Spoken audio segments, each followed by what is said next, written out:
to the Ultimate Seattle Sports Show. He's Chris Egan. He's the surprise Bill Krueger. And I'm Paul Sylvie. You didn't think you were coming on, did you? You're studying his notes, getting ready for his Mariners talk. Like, let's go. Right. I mean, the cameras are on. Go on now. This is why I love this show, Paul, because you and I can talk all day, but when we bring in the expert, we bring in Bill. I've got 1,000 questions to ask you, Bill. I mean, it's all about the Mariners. It's all about baseball. But you know what? You've been there. You've played it. You've seen it. You've done it. And you can explain to people like us that sit around after work and say, why are they doing this? Why are they doing that? You actually have an answer. So that's why. Thank you. Isn't that what makes baseball wonderful? It is. It's the conversations between games, between pitches, between innings. That's what makes it wonderful. That's why it's carried, become kind of the, part of life. It just integrates so well. And I will say this, it's okay to disagree with people. It's okay. Sure. Like I was having a great conversation last night, Paul, having dinner with my son, we're making burgers, they're doing some fettuccine, and we don't agree on a lot of the things happening with the Mariners. And you know what? We're still like each other. It's okay. Yeah, we get to air it out today, Bill. 13 years in the majors and many more as a broadcaster. Always great to have you on here, Bill, to talk some baseball. I know Chris has been preparing baseball questions since yesterday, so he is ready to go. Let's take a look at what's on tap for today's show. Lots of Mariners to get to as they get set to open a series in Pittsburgh. Is this the series Cal Raleigh gets it going? Sports Radio KJR's Dave Softy Mahler lit a fire on social media with his objection to the Mariners' piggyback philosophy. Lots of viewer feedback to get to. Another good topic for you to weigh in on at home. On the heels of the Giannis trade, the top 5 trades involving Seattle sports teams that shocked you or maybe broke your heart. That is in today's Ultimate 5. So a lot of basketball, a lot of fun stuff to get to a little bit later on. But right now, the Mariners take a deep breath to start a 6-game road trip. They're on the road for 3 in Pittsburgh, followed by 3 in Cleveland. And Bill, their latest piggyback move did not work as well last Friday with Bryce Miller throwing 5 great innings, getting pulled for Luis Castillo, and the game got away. Your thoughts on this piggyback philosophy? I just don't think that if you had a choice, and they have a choice, why would you choose to do this? I guess the ultimate question is why? Why are they doing this? Oh, it's easy. They have 6 pitchers for 5 spots. Well, I think at some point you have to say to yourself, well, let's pick 5. And somebody has to go to the bullpen. And right now, the easy choice would be Luis Castillo, and he should be in the bullpen for this club and helping them a couple times a week in the middle. And, the word is, well, how could you go back and move him back into the rotation? I've had experience that once you pitched a volume of innings early in the season, it's easy to step right back in. I was a starter one year, and I missed 2 months where I was used in a variety of roles. They said, we need you to start against the Yankees. 2 months, I pitched 5 innings. So I know that's not a problem. Luis has to be the one that sacrifices because the rest of the staff is pitching brilliantly, and you're stealing away from guys that are having these tremendous starts like what Bryce Miller has been posting up. Now they're going to move it around a little bit. They're going to give other people a chance to participate in this piggyback scenario. I think the staff is saying yes because why would you want to upset the apple cart? And then you're pointing the finger at Luis. So I don't think they want to do that. Luis is a high-quality pitcher. Even though he didn't get the job done this last time out, he was throwing the ball 98, 99 miles an hour.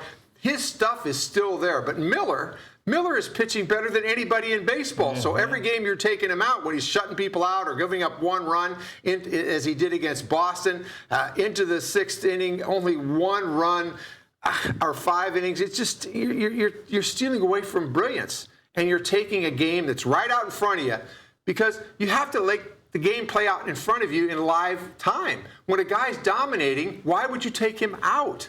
It doesn't make any sense. The other team goes, glad he's out of the ball game, and whoever comes in is not going to be nearly as difficult as the guy that was facing you in the moment. So I don't see any advantage to this. They've had a mixed result. Really, 1 game against Oakland where they scored 7 runs early and won easily. That was the only time it really worked well. I mean, they've won a couple of ball games. They had the one where, they threading the needle with a game where they went 10 innings, were 5-5 from Miller and Castillo, where Castillo could have easily given up a line drive that could have lost the ball game and ends up going 3-2 in extra innings. So I don't see how it's working at all. They say it's going to be till the All-Star break. And then what? I guess that's the question. Well, here, and Bill, I think 90% of the people out there watching this agree with you. I really do. Here's my question. Mariners management at this point may decide to stick with this piggyback approach. So my question to you, Bill, as a pitcher is, let's go to that Friday game. Can they audible during the piggyback? This is what I just don't get. I mean, Bryce Miller is on fire. Can they just put it on hold and tell Luis not to warm up? And I get it. He's a pitcher and he needs to start warming up, and it takes time to warm up, but I don't understand why they can't make it audible. If today's the piggyback game, and let's just say it's going to be with Emerson Hancock, and he's on fire, why can't they just let him keep going? Well, I don't get that they have to bring him in the 6th inning. Because they've made a promise to use the piggyback and split the game in half, and the argument is now we've taken the bullpen and giving them a day off. Well, it doesn't always work that way because you're going to play the game out and take advantage of guys that are playing well. That's the part. Statistics can give you an overall view of how somebody's performed. But we all know the human element. And every day you have to watch the game and take advantage of the moments when guys are playing great and try to minimize those moments when they're not as good. That's the art of the game. That's the art of playing the game. That is trying to take advantage of what is working well. And when you have a guy like Miller, who's out there with 66 pitches, only giving up 3 hits and 1 run, basically taking names outside of a home run, pitching better than anybody in baseball, to take him out of the game is blasphemous. It doesn't make any sense whatsoever. So you're right, Chris, but we've made these promises. You have a guy, Luis Castillo, has a long tenure with the team. He's been a brilliant pitcher for 4 years. He's been a little uneven this year. The question becomes, can Luis accept the role? And obviously he won't accept the role. That's the position they're in. The only thing I can think of is they're thinking about the trade value for Luis Castillo. He's got some money on his contract, but that's the only reason I can see that they're going to stick with this, because it's a billion-dollar industry. You make tough decisions to try to win at all costs, and this is not trying to win at all costs. But as a former pitcher, and I hate to, one game doesn't make a whole season, but you could have got Miller 7 or 8 innings, and brought in Castillo to pitch the 7th or 8th, and gone with Munoz in the 9th. You sure could, but they've made these promises that these guys are going to have to abide by. The reason it's selling to the staff is that wins and losses are not what get guys paid. It's innings. So they've told them, hey, look, when you get it all sorted out, you're going to have a few innings less than you normally would have. And they're like, oh, okay, so as long as my numbers are okay. That's not winning the game. That's not playing to win, as you're pointing out. Okay, all right. Bill has given us his take, Paul, on the piggyback approach. And you've given us your take on the piggyback approach. I've at least expressed some questions. I don't even know why I'm here today. I've expressed some questions. Well, Dave Softy Mahler from KGR Sports Radio also has a take on it. He joined us on the show yesterday, Bill, and he's created a little buzz on social media. We've got some thoughts from you, the viewers, but first, here's Softy.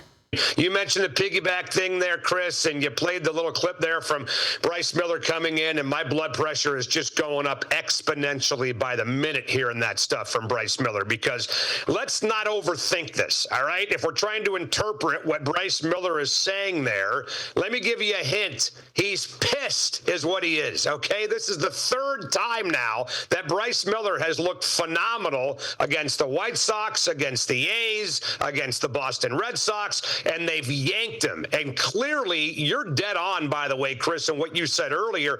They need to have a piggyback audible, right? Like if I'm booking a trip to stinking Walla Walla and I realize for the same price I can take 2 weeks in Maui, guess what I'm doing? I'm going to frickin' Maui. I'm dumping Walla Walla. We're flying to Hawaii, baby, for the exact same price. So their inability to show any flexibility with this, Paul and Chris, at all, no matter what's going on with Bryce Miller, you heard him say it right there. There's a prearranged thing. This is the plan. We came up with this concoction in the lab, and we must see it through. We must stick with the plan. It's ridiculous. Absolutely freaking ridiculous. The Mariners are doing Bryce Miller dirty.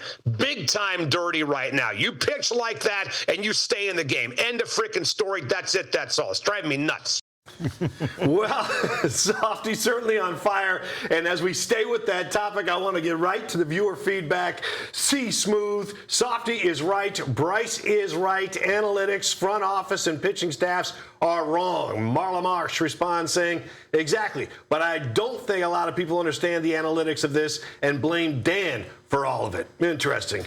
Darryl Brown, piggyback is stupid. When you have starters that can pitch deep into games, cut the cord, tell Castillo he has to spend time in the pen. Tracy George, management thinks they're money ball with their analytics. All they're really doing is driving what should be a great team into the ground. Ref Snyder is living proof numbers lie. And finally, Micah Lamb, the Mariners would rather not hurt Castillo and Ref Snyder's feelings than win. Seattle has always accepted mediocrity, and they're going to blow this window if they don't stop playing nice. And Bill, that's something you keep saying. You know, it's one of those things where. By the way, everyone, we are in first place. Yes. That's the thing, you know. You sit there and you go over this thing, and we're going to talk about Dan Wilson a little bit later and the job he's done just to keep these balls in the air. You got injuries, you got the piggyback thing, and keeping everybody's egos in check too. And he's done a nice job of that. But again, we'll talk about that a little bit later on. But I don't want to ask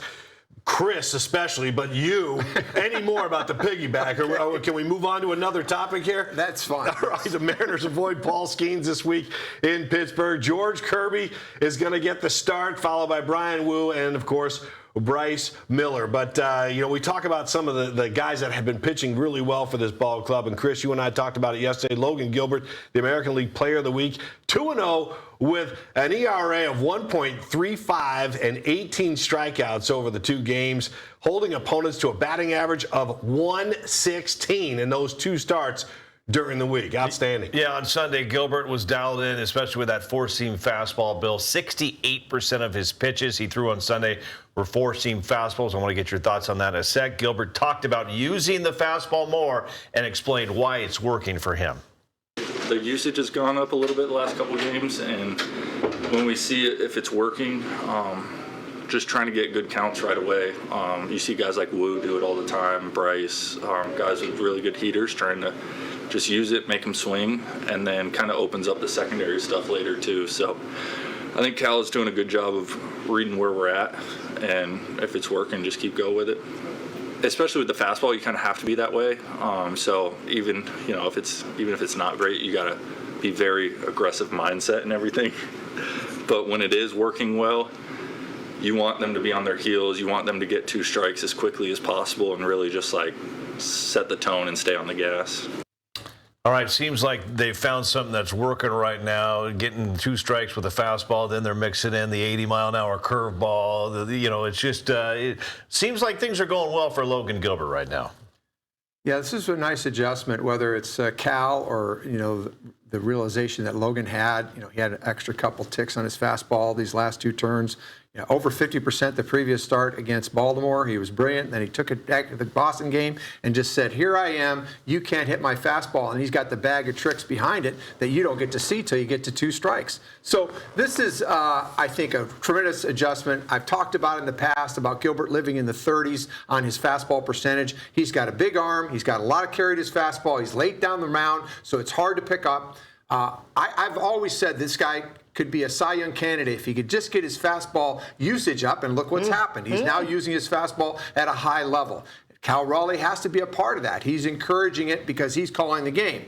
You go to Logan Gilbert's history. He came to the big leagues with a one pitch and kind of an American Legion breaking ball, almost all fastballs. And then over time, his aptitude got him to the slider, to the curveball, to the cutter, to the split, which has been a wonderful out pitch for him. Now the changeup, it's too many weapons. He's too enamored with all the different pitches and how many whiffs he can get off these pitches and how low the batting average is. But you know what?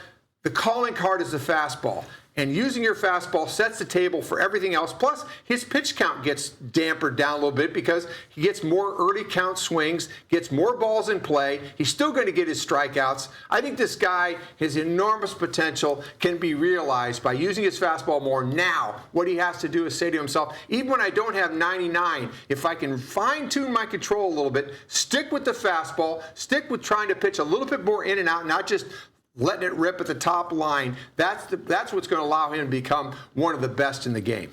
Cy Young winner. I like that. He's got the ability. I like it. Coming up, much more on the Mariners. We'll talk about Cal Raleigh and talk about Cade Anderson getting promoted to Tacoma. Is it time? And should the Mariners shop for a closer to help out Andres Munoz? That's coming up. Stay with us.